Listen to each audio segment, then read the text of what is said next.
So how can you actually achieve financial freedom in 5 years and only 5 years? That might sound too good to be true, and I'll be honest, in some situations it is, but I'm gonna give you a formula that actually helped me do it in even less time. All right, so how do you create financial freedom in 5 years? That might seem like a completely unrealistic goal, right? It might seem completely impossible, unless you're like somebody who just dreams of everything. You think of unicorns and rainbows and all that kind of stuff. But I'm here to tell you, it is possible, but it may or may not be easy depending on your situation. So let's kind of dive in and talk about what's needed for you to be able to retire or at least become work optional and financially free within 5 years.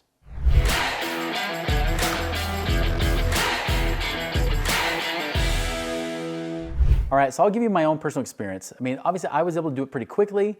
I had an advantage the first time I became financially independent because the real estate market was booming back in 2005, 2006. I had equity in my property.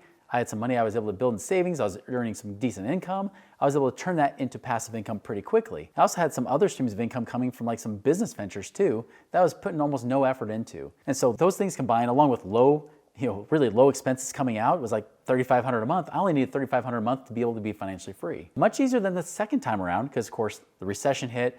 I went from millionaire to upside down millionaire where I was over $1 million in debt. The next time around, it took me till 2016 to dig out of that debt hole and then become financially independent, earning over $10,000 a month passively. And so I'll tell you, I've done it twice, both by the time I was 39, but it's not always easy. You do need to have certain factors in place that will make this easier. So one of two things need to happen.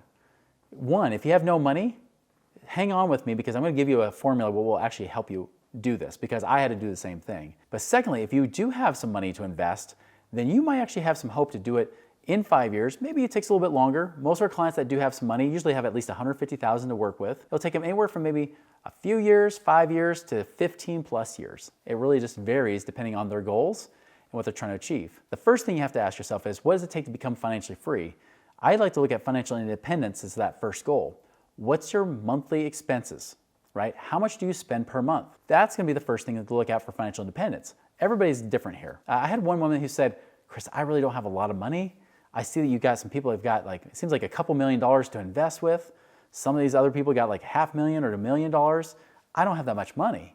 I mean, we've got like maybe 100,000 here. We've got a bunch of property and land that we own, but that's about it. And I said, well, guess what? And we were actually like driving in my car when we were talking about this. I said, well, guess what? The truth is you might be able to get there faster than these people. And so as we're talking, I realized, I said, well, what's your monthly expenses? She said, well, $5,000 a month. I said, well, guess what? That makes it easy because some of these people that you see with all this money, they have goals of $20,000, sometimes $30,000 a month, not to be financially free, just to be financially independent. And so I said, that's a bigger number to hit. They have to invest more money to hit that number. It's not always going to be easy. And sometimes they also don't really think creatively enough. They just kind of hope their money will work for them. And so they get a little bit lazy too.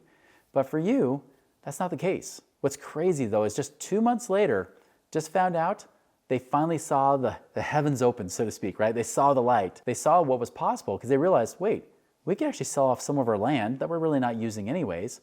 That gives us the cash. And really, if we have at least $500,000 of cash that pays us 1% a month, that's $5,000 a month. Now, I'm not saying that every investment deal pays you 1% a month. Some pay more, some pay less. Usually we see them paying at least 10% a year. Okay, if she wanted $5,000 a month, she might need $600,000. But that's the great thing is that even if she had $400,000 and that paid her, say 10%, that's $40,000 a year. Well, guess what? The next year she can reinvest that $40,000, right? That $40,000 gets reinvested. And guess what? If that pays 10%, that's another $4,000 a year on top of it. So in just a matter of really about, give or take, 4 to 5 years, she's there. She's at her goal. So that's the thing is it depends on where you're at. Just so you're aware, if you have money or maybe you have assets, right? It could be equity in houses, right? It could be something where you've got money just sitting on the sidelines. Maybe you got old 401ks or IRAs that you're not sure what to do with. Your financial advisor says, leave it here, don't touch it. But you could touch it and actually make money with it. If you have that situation, go to our website, moneyripples.com. There's a passive income calculator you can actually try out and see how much passive income you could create in the next 12 months. Make sure you fill out completely and accurately as possible because it can get you a pretty darn good accurate number there of what's possible that you could start making in that first year when you start to invest. Now, moving on. That's for those of you that have at least some kind of money. But what if you don't have a lot of money, right? Almost like this woman was thinking before. What if you don't have a ton of money? Well, here's what I recommend. First and foremost is find ways to generate more income. See, most people, and I know I'd recommend too, of course, being a wise steward, track your money, Track how much money is coming in, how much money is going out. Use things like Rocket Money. Use even Monarch Money if you want to get more technical too. There's a lot of different ways to track your money, but start tracking it. If you're a business owner, use QuickBooks or Xero or something like that so you can actually start tracking the money coming in and out so you know what profit you have. Profit is everything. Profit is the difference between income and expenses. When income's here, expenses are here, you feel good, right? Now when income's here and expenses are here, you feel like a slave. You feel trapped. There's too much month at the end of your money, right? Yay, boo, good, bad, right? We like income here, expenses here.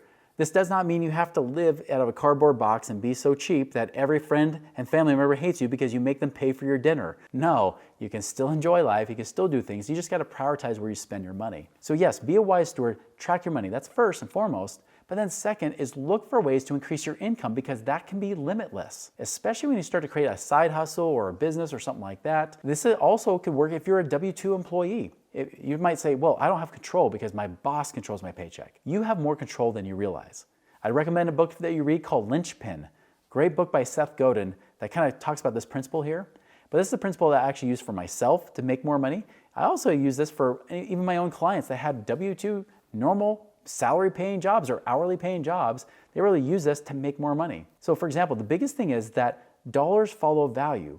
The more value you create for people, the more you serve people, solve problems for them, or add value to them in such a way that they gotta have you in their life, they will pay you to get that value. They will pay for that value. So instead of just asking, how do I make more money? That's the horrible question because people have asked that for generations, centuries even, right?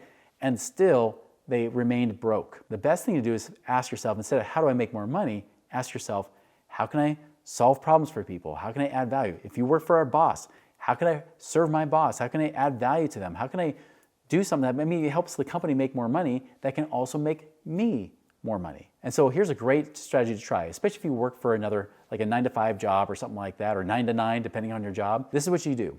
Go to your boss or whoever controls your paycheck, go to them and ask them, what can I do to serve you, solve problems, or create value in this company that will merit me a raise, that I can earn a raise? Don't just say I deserve a raise, just say what can I do to earn a raise? What else can I be doing right now? And then let them answer it. And then when they answer it, hold them to it and say, all right, I'm gonna go do that. Now, what's interesting, I have 2 clients that did the same thing. One client was actually working as kind of a video producer, right? He was doing the video recordings and whatnot, making $15 an hour. He said, I wanna make more money. $15 an hour is not a ton, especially right now. I said, well, do this. Ask your boss, what can I do? What can I do to serve you? What can I do to add more value in this company to earn a raise? So his boss says, you do these things, I'll give you a raise. So he did.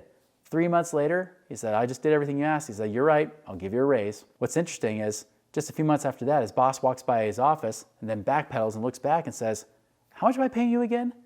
And he told him, he said, I'm giving you another raise, but no more raises. Well, a year and a half goes by and then then a promotion comes up. To go kind of get a little promotion in the company. He applies, and because again, he had been always trying to serve and do things for them, they said, you know what, you've been an amazingly loyal, great employee, we love you, we'll give you that job. And so they said, you know, what do you think? You know, what should we pay you? And they ended up agreeing on $25 an hour. By the way, just a little bit later, just less than a year later, they're doing their annual review. They said, hey, we're gonna give you a raise, we're gonna give you another $1 raise. He said, nope, I've done this and this and this in addition to what you already asked me to do. I believe I deserve more. So he actually did go the deserve route this time.